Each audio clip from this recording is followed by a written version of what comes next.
प्रेम अपने मित्र पर बरस रहा है और मित्र के काली करतूतों के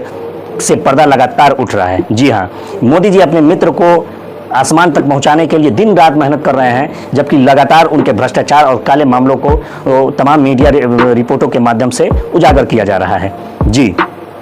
एक तरफ मोदी जी जो देश के लोगों को उन्माद में उलझाकर, देश के लोगों को नफरत में उलझाकर, देश के नौजवानों को दंगों में उलझाकर अपनी रोटी सेक रहे हैं और सिर्फ अपने मित्र की झोली भरने का काम कर रहे हैं। इस देश में बेरोजगारी को लेकर, इस देश में महंगाई को लेकर, इस देश में महिलाओं के प्रति हो रहे अपराध को लेकर उसे रोकने के लिए, उस पर कार्य करने के लिए इस देश के प्रधानमंत्री के पास कोई प्लान नहीं है। मोदी जी चाहे ग्रीस में हो, चाहे श्रीलंका में हो, चाहे इजराइल में हो, जहां भी जाते हैं तो अपने इस मित्र की झोली भरने की पूरी तैयारी करके जाते हैं और लगातार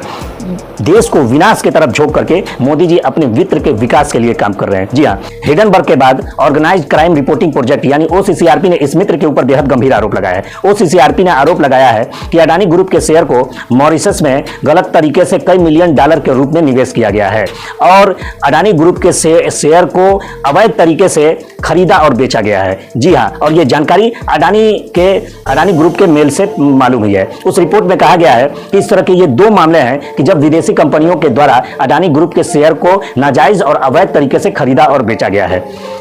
जनवरी के अंदर जब हिडनबर्ग की रिपोर्ट आई तो उसमें कहा गया था कि अडानी ग्रुप के शेयर में जो 7 बड़ी कंपनियां लिस्टेड है वो ओवर वैल्यूड है, जिसके बाद सड़क से लेकर सदन तक अडानी के इस भ्रष्टाचार पर विपक्ष के द्वारा आवाज उठाया गया था और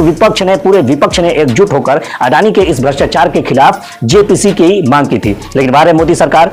बने चाहे दुश्मन जमाना हमारा, सलामत रहे दोस्ताना हमारा, इस गाने को चित्रार्थ करते हुए मोदी जी ने अपने इस मित्र के खिलाफ जेपीसी की मांग को स्वीकार नहीं किया और उसके बाद उल्टा राहुल गांधी जी ने जब सदन में अडानी के भ्रष्टाचार और 20,000 करोड़ के मामले पे आवाज उठाई तो राहुल गांधी को अपनी सदस्यता खोनी पड़ी, राहुल गांधी जी को अपना घर खोना पड़ा और उसके बाद हाईकोर्ट से लेकर सुप्रीम कोर्ट तक न्याय की लड़ाई लड़ते हुए राहुल गांधी जी की फिर वापसी हुई। एक बार फिर इस अडानी के भ्रष्टाचार और इस अडानी के कुकर्मों के खिलाफ एक और रिपोर्ट आई है सामने, लेकिन मोदी जी के ऊपर इसका कोई असर नहीं होने वाला। हकीकत तो यह है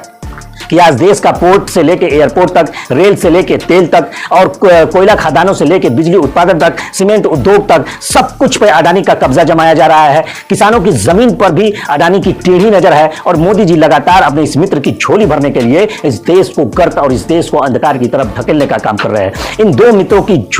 जोड़ी ने इस पूरे देश पर काफी भारी भरकम बोझ डाल दिया है, या यूं कह ले कि मोदी और अडानी मिलकर इस देश को लूट रहे हैं, इस देश को बर्बाद कर रहे हैं। अगर हम सचेत नहीं हुए, इस देश का जिम्मेदार नागरिक अगर नहीं जागा तो वह दिन दूर नहीं कि ईस्ट इंडिया कंपनी की तरह मोदी अपनी मित्रता निभाते हुए इस पूरे देश को किसी एक पूंजीपति का गुलाम बनाकर रख देंगे। इनके भ्रष्टाचार को समझना होगा और इनको सबक सिखाने के लिए आपको तैयार रहना होगा। जय हिंद। आपको अगर यह वीडियो पसंद आता है तो हमारे इस पेज को, मोहम्मद जहीरुद्दीन पेज को फॉलो कर लें और देश हित में इस वीडियो को शेयर करें।